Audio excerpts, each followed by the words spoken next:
Are you following Mike Butcher too? I've been following Mike all over Hawaii. Well, not really, but certainly he's obviously on Twitter. That's usually the designation when there's an @ sign. I've now blocked Chris Burlow. Oh, great. So then how are you talking to me right now?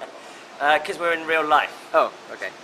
Now, you write for TechCrunch, but a specific part of TechCrunch. Tell me more about that. Well, a few years ago, I started writing for TechCrunch UK, and then a few months later, we started talking about expanding it across Europe, and this year we relaunched it as TechCrunch Europe, and specifically we face in the other direction, away from Silicon Valley, basically, towards Europe and the whole of the Europe, Middle East and Africa kind of region generally.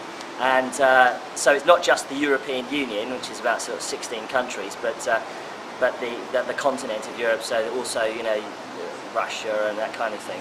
Because it's a disparate community. In the US, you've got a real conglomeration, real sort of cluster of people in the valley, but in Europe, everyone's sort of spread out. So it's more like a kind of a series of hubs in Europe.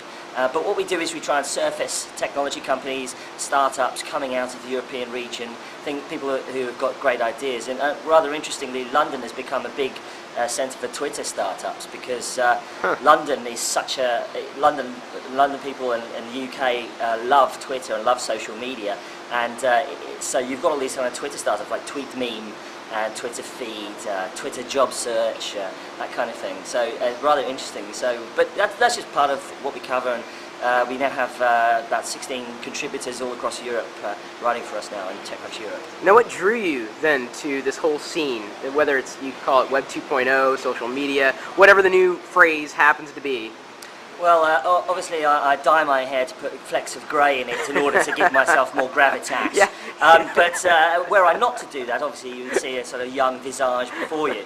But I have been writing about the internet for a few years, shall we say, and I did edit a magazine in London, a sort of trade magazine, for a few years, and then worked for an American magazine, actually, the Industry Standard, back in the day. Which magazine? Was it with Future? It was the Industry Standard, which was the one launched by John Battelle back in sort of the early part of this century.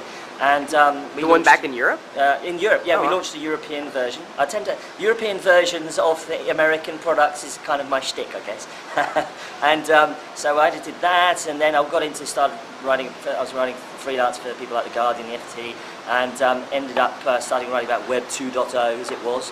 And then heard about this blog TechCrunch, met Mike Harrington in London, and then eventually, started working for TechCrunch basically.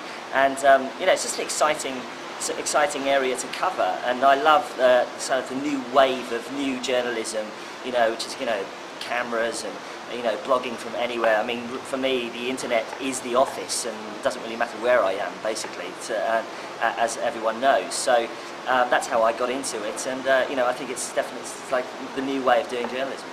Now, the reason you're here in Hawaii is for the Rethink Hawaii little confab. Yeah. Is what drew you out here for this specifically? I mean, there's a lot of conferences and things to attend on a regular basis. Although I cover Europe, it's always fascinating to come to a place where you can expand your network of contacts. And this was an interesting conference because you've got people here from Asia, from China, Beijing, as well as from the US tech scene. So it's quite an interesting sort of meeting. Interesting that it's only 5 hours from Silicon Valley and 8 hours from Beijing. So I think Hawaii, all they need to do is get gigabit broadband in here, and I think a lot of geeks will be flocking here. Yeah. That's an interesting. That was sort of an interesting point. And also I met some people in Europe, like the Geeks on the Plane guys who were over here, and I wanted to sort of hook up with them again. And so that was the main reason as well. And absolutely had nothing to do with the fact that it was in Hawaii, I must admit. Really, nothing at all to do with the wonderful aroma of flowers that might be wafting across this. It's dead to me. This beautiful sky that we have behind us. Now, have you been to Hawaii before? I'm afraid not, no. Have you, Chris? Yes, I have. This would be my 4th journey, or as I like to say, the 2nd journey, really. I don't count the first 2 times. For you North Americans, it's very much a holiday destination. Yeah, kind of. It kind of is.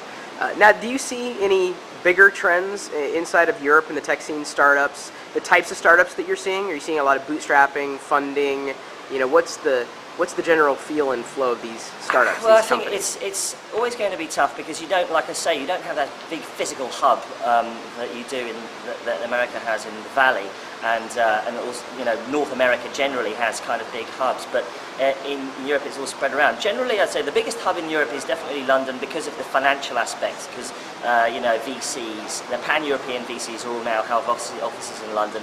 There's big angel networks, things like that.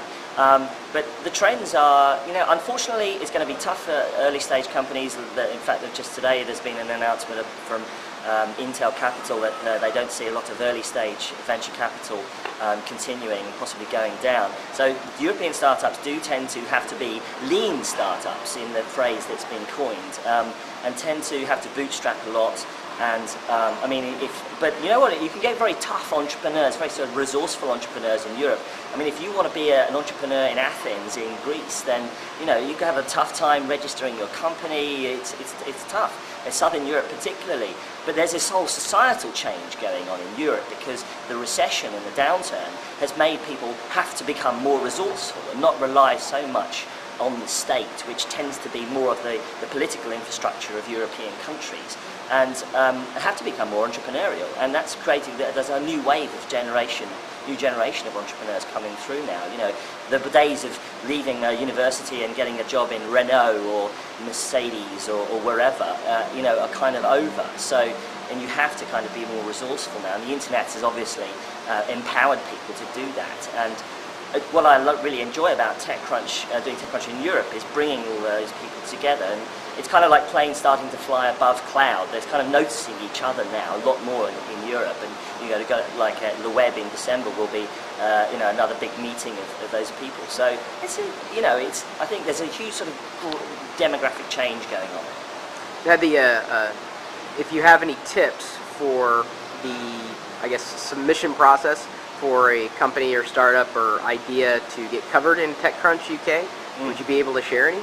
Yeah, absolutely. I think the biggest mistake people make is that they talk about their company, but they don't tend to put it into context. They don't say, we are the next YouTube for X, or we don't, or here are our competitors, here's where they've got it wrong, here's what we're going to go do right.